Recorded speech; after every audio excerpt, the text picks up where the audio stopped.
Good morning, dear students. We are again back in your own platform of Biology Nagari with an NCERT explanation of paragraph 9.1. Okay, sorry, 19.1. Basically, 19th chapter is mentioned in the NCERT, the excretory system, in which we have already studied and explained the paragraph, the intro paragraph on the page number 219 in my previous lecture. In this lecture, we are going to explain paragraph 19.1, in which we are going to study about these four diagrams, two on my right hand side and two on my left hand side. We are going to draw these four diagrams and explain in the brief. So let's start. Better when we talk about paragraph 9.1, basically NCERT is explaining about the human urinary system. The first diagram is the human urinary system. You can see the human urinary system. The first diagram of NCERT. This is the interface of NCERT diagram.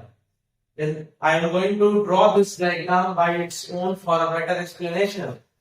मेरी आदत हो चुकी है बेटा diagram interface पे होते हुए मैं इसको बनाता हूँ बिना बनाए मैं एक्सप्लेन ही नहीं कर पा रहा. Can see the first diagram is a urinary system. We know that human being has a pair of two kidneys, but the right kidney is slightly lower situated than a left kidney. Why? The reason is that the right kidney is little bit lower than the left kidney because the largest visceral organ, which is liver. And what is the largest organ? Mention in the comment. I want the answer from your side. That which is the largest organ? Because the largest visceral organ is liver. I have already explained. So the largest visceral organ is just above the right kidney. That's the reason that why the right kidney is a little bit lower than the left kidney. Now, a pair of kidney. This pair of kidney is attached to the pair of ureter. The pair of ureter. This ureter goes and continues in the urinary bladder. This is the urinary bladder, and this is the urethra through which the urine is to be micturated. Now, see what happened. The pair of kidney. Now, when we talk about the location of the kidney is located at the very much near to the dorsal wall. I want to show you. This is the location of kidney near to the dorsal wall. Okay, which is supported by many of the epinephral tissues, epinephral fat, basically the adipose tissue. Kidney on the superior pole of the kidney, there are the endocrine glands. This is the endocrine gland, which is situated at the superior pole of kidney. These are also one pair called adrenal gland.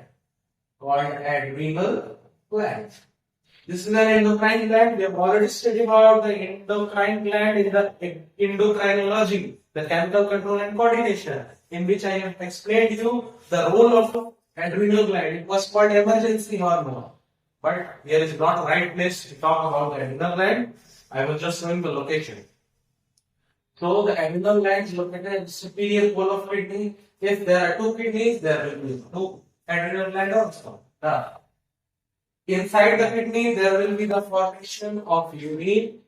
After the formation of urine, this urine is being accommodated from the ureter inside the urinary bladder. There will be accumulation of urine inside the urinary bladder. This is a urinary bladder, which is made up of basically. Let me remember one thing. When we were talking about the human tissue, basically the animal tissue, there was a type of tissue which was called urothelium. Yes, there was a tissue urothelium. Okay, that's why this tissue was facilitated by the capacity of like this. Okay. Contraction and relaxation is seen. This was urothelium, better of urinary bladder. This was a urethra beta. This is also one in number. But ureter is also one pair. Kidney also one pair. And we have already gone through from the location. Kidney is located on the very much near to the dorsal wall. Okay. and at the superior pole there was an endocrine gland called adrenal gland which released epinephrine and norepinephrine. This is not the right place to talk about those hormones. Now, this is the lateral side of kidney. This was the kidney. This is called the lateral side of kidney. And this side, from where this is the origin of ureter, this is called the medial side of kidney. Medial side. So this was the lateral side of kidney. This was the medial side. This is the superior pole side of kidney. Where was the endocrine gland located? Now, this opening inside the kidney is called hilum. This is called hilum, or also called renal hilum. This is not just the opening for the ureter. This is also the opening for the renal artery, renal veins also. It means there will be opening of renal artery from that same hilum. The renal vein will also go from that same opening called renal hilum, and the ureter also. It means the renal hilum is an opening for renal artery, renal vein, and a ureter also. Now, the first explanation was on this diagram according to NCERT. Now, beta, let's see the exact location of kidney near to the dorsal wall of the body. See, when we see the portion near to the kidney, this is the dorsal wall.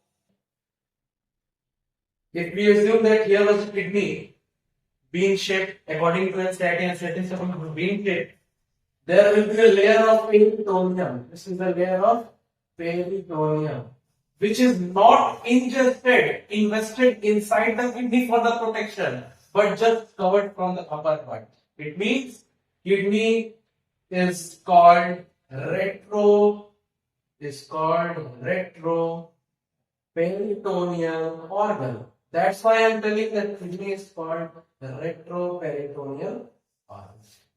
It means this is the layer called peritoneum. This is the layer of peritoneum. And retro means above. It means just peritoneum layer is above the kidney, not invested in between them. And this is the dorsal wall, beta. This is the dorsal wall. And we can say that this is very much near to the dorsal wall. That's why the location of kidney is just very much near to the dorsal wall. And it is being not invested by the peritoneum. That's why kidney is called peritoneal organ. Okay, I will show you that NCERT is not directly telling that kidney is retroperitoneal, but telling indirectly by the means of another line. I will show you on the interface of NCERT. But see here now, this was the location, and there are some fat near to the kidney, around the periphery of kidney. These fats are basically the adipose tissue, which are called epinephric fat. These are called epinephric fat, beta. These are called supporting. Basically, these fats are in the periphery of kidney for the support and absorbing the shock. The shock cannot hurt directly to the kidney. That shocks will be absorbed initially by the fats by the adipose tissue. Okay, this was about the location of kidney. By the help of this diagram, I want to show the location of kidney. That I am very much visible. This is very much near to the dorsal wall. Kidney is very much near to the dorsal wall and supported by the peritoneum, but not in the invested manner. By the help of some fat globules, that is basically the adipose tissue, is being supported and being protected. Okay. But now it's turn for the next diagram of NCERT. During the explanation of 19.1 meta paragraph, there is a second diagram of NCERT in which NCERT is showing the internal structure of kidney. But before that, we should go for the data about kidney. The length of a kidney is 10 to 12 centimeter. This data is being given on your NCERT and will show on the interface. You can see here on the interface beta. NCERT has given the data that length should be 10 to 12 centimeter, width is 5 to 7 centimeter, the thickness is across 2 to 3 centimeter, and weight of an average kidney is 120 to 170 grams. Okay, now On this diagram beta, I want to show, for conserving the time, I have already drawn this diagram, and you can see this diagram on the interface also. The diagram on the interface is a little bit complicated for you, so I have also drawn from my side for your explanation. Okay, now see, this is the kidney. We know that both kidney are identical. Just the location is just above and below due to the location of a visceral, largest visceral organ on above the right kidney.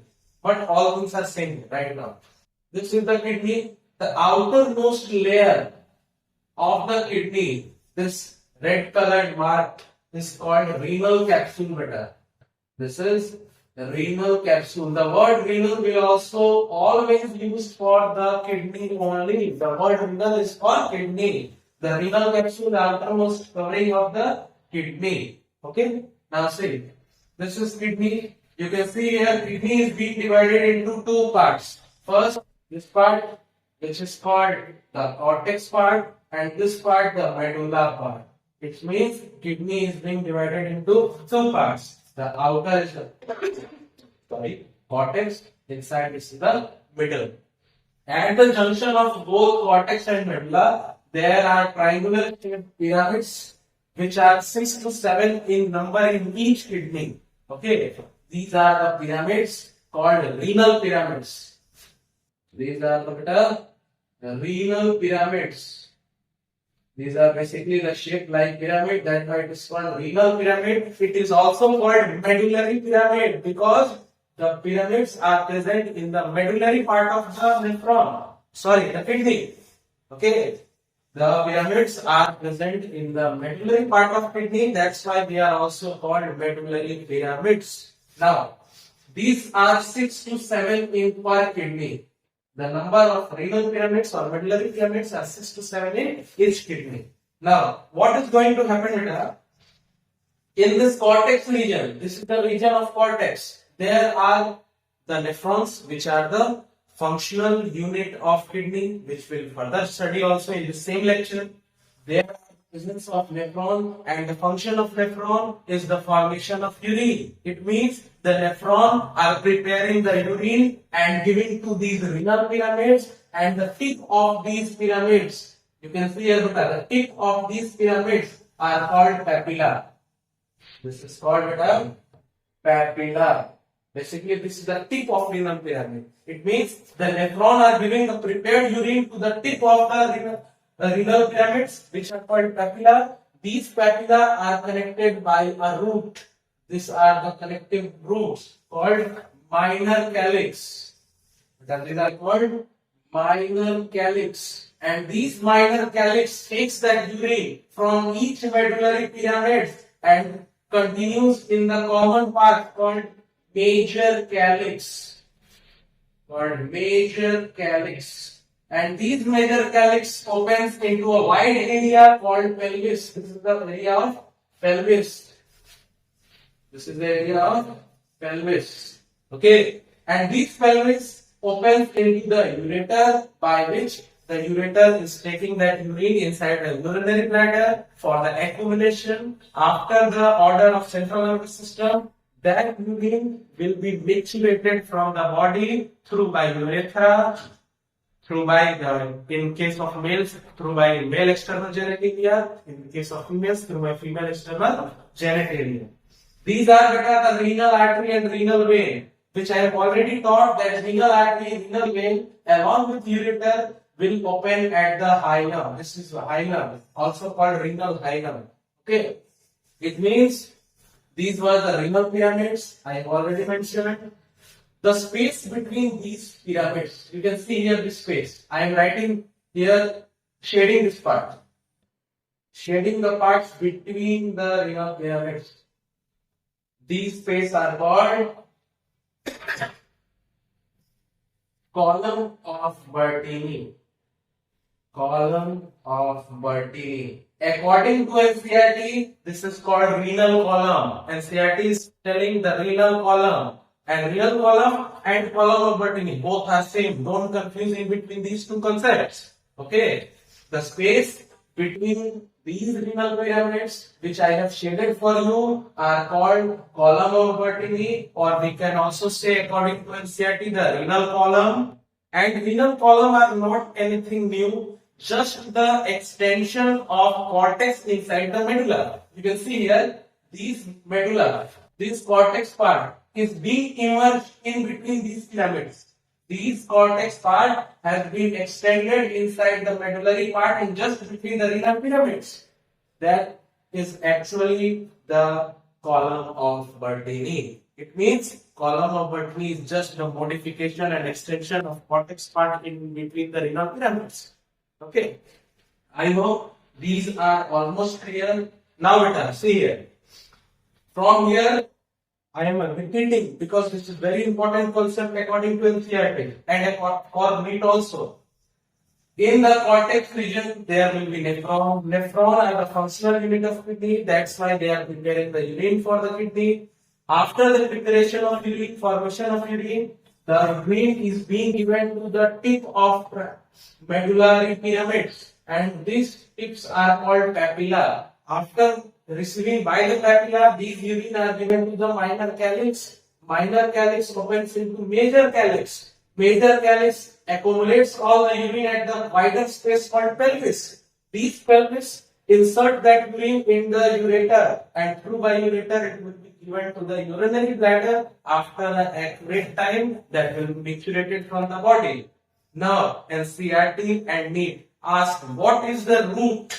What is actually the route for the urine from the formation till removing it from the body? So I am writing here, beta.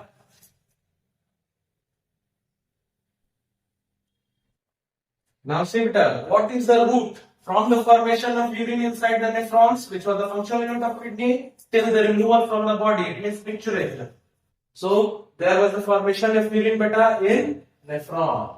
Yes, in nephron.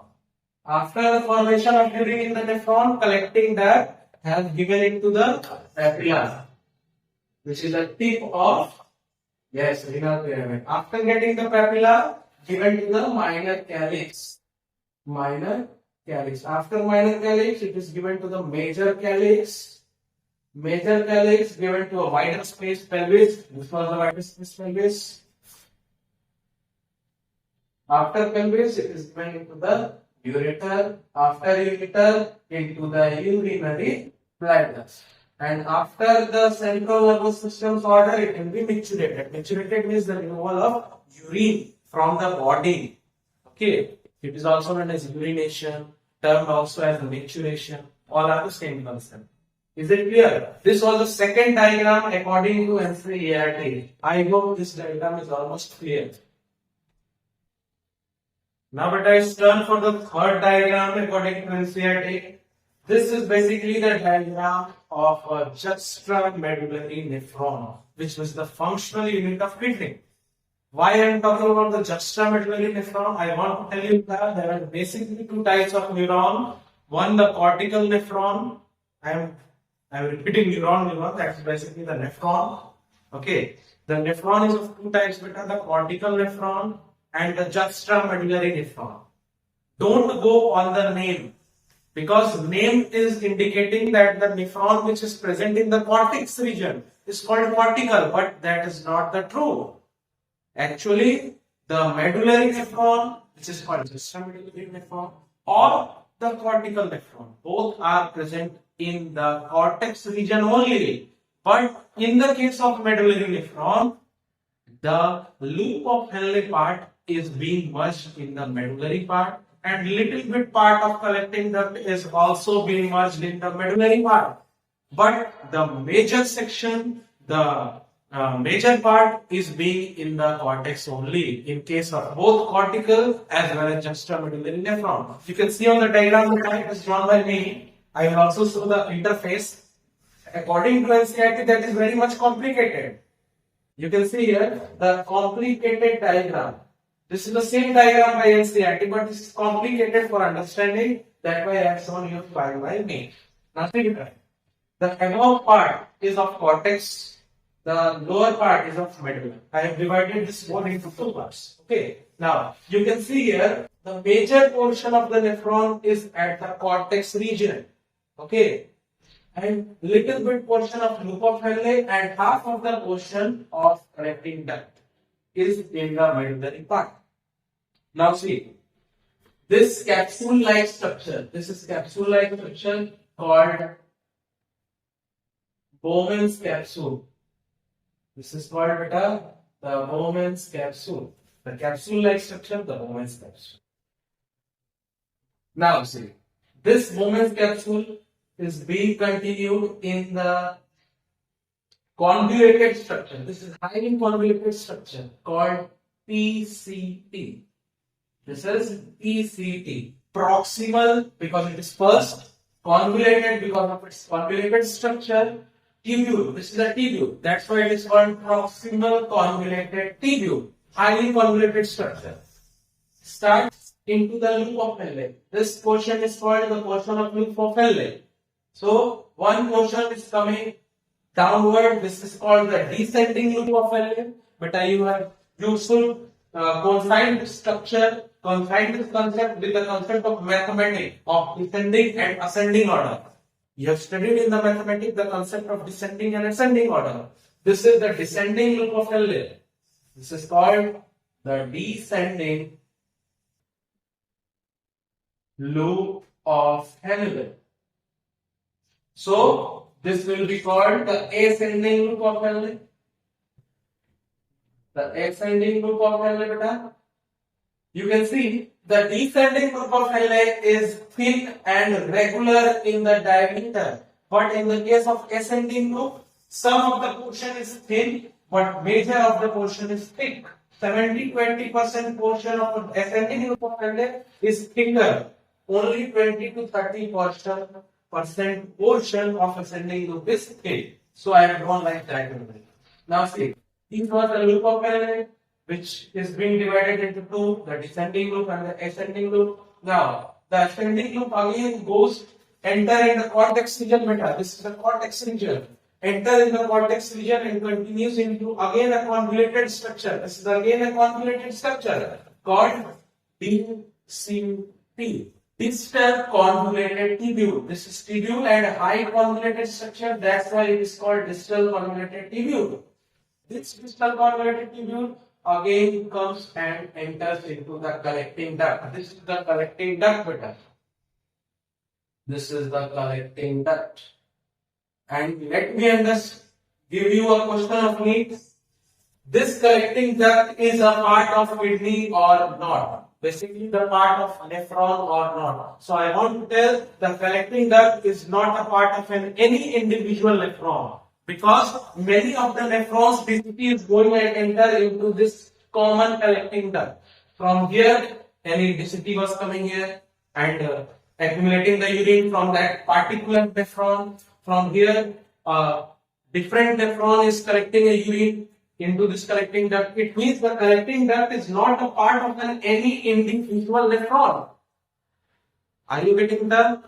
If there is any issue in your understanding, you can mention in the comment box. Now see here. This was the PCT, this was the Bowman's capsule, this was the DCT, this was the loop of Henle. These all, except the collecting duct, is a part of an individual nephron. Okay. Now see what happens.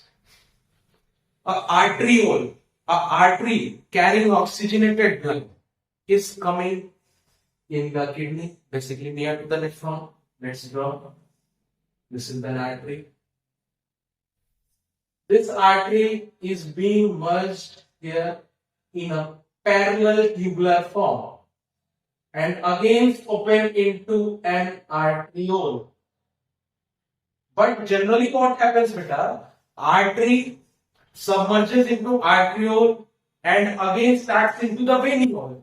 But in the case of renal physiology, the things are different. In case of renal physiology, the artery is submerging into the arteriole and arteriole is again initiating in the again a new arteriole. It means these both are the arteriole, the afferent arteriole and the efferent arteriole. Okay. Thus, difference between the afferent arteriole and efferent arteriole is in the thickness of their lumen. The thickness of the lumen differs in the two difference between the afferent and efferent arteriole. Okay. I want to focus again and again that generally in the general physiology, artery submerges into arteriole and again arteriole continues into the venules. But in the case of renal physiology, artery is submerging into the arteriole and again opening into the arteriole, not into the venule.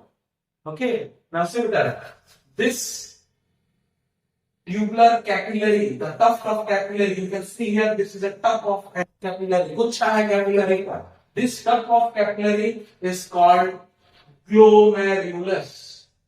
Glomerulus. And this glomerulus and Bowman's capsule is combinedly called the Malpighian body, which is the fourth diagram according to the NCERT. You can see on the para 19.1, the fourth diagram. NCERT is showing the Malpighian body. This is the Malpighian body, which is also known as renal corpuscle according to NCERT. Is it clear to everybody?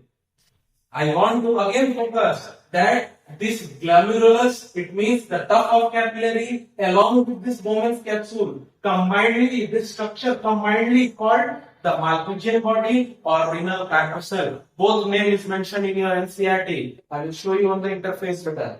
Okay, now we have gone through the Malpighian body, renal corpuscle. It means glomerulus along with Bowman's capsule.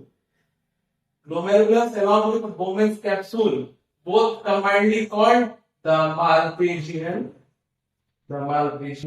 body, or also known as renal corpuscle. According to NCERT, it is also called renal corpuscles. Is it clear to everybody, beta? Now see what happens. This arteriole is submerging into two branches. Basically, this is again submerging into two branches. Let me erase this better for a visual effect. This arteriole is again submerged into two branches. One which is going parallel to the loop of Henle, is called vasa recta. But this branch is called peritubular capillary network, PTCN, basically peritubular capillary network.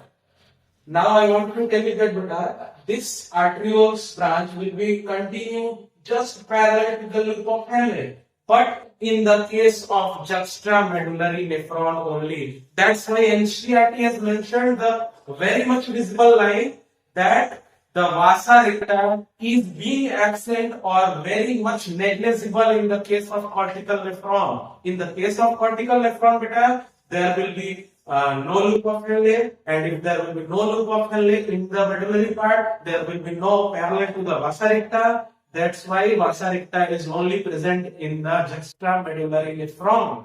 Okay, and this PTCN, peritubular capillary network, will continue on the PCT as well as BCT also. It means vasa recta was continuing parallel to the loop of Henle, and PTCN, the peritubular capillary network, will continue on the PCT and BCT.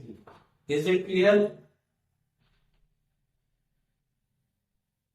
Now see beta, after going through all the diagrams of 19.1 paragraph, according to NCERT, we are going to study that what is basically the function of kidney. Basically, the function is the filtration, formation of urine, also taking the part in erythropoiesis. By the help of erythropoietin, we know that erythropoietin is a hormone, is being secreted by kidney, not even being an endocrine gland. Kidney is again and again not even being an endocrine gland, releasing erythropoietin, which is a chemically hormone. And by the help of that hormone erythropoietin, kidney will take part in erythropoiesis also. After that, kidney will also take part in the calcium metabolism with the initiation of vitamin D.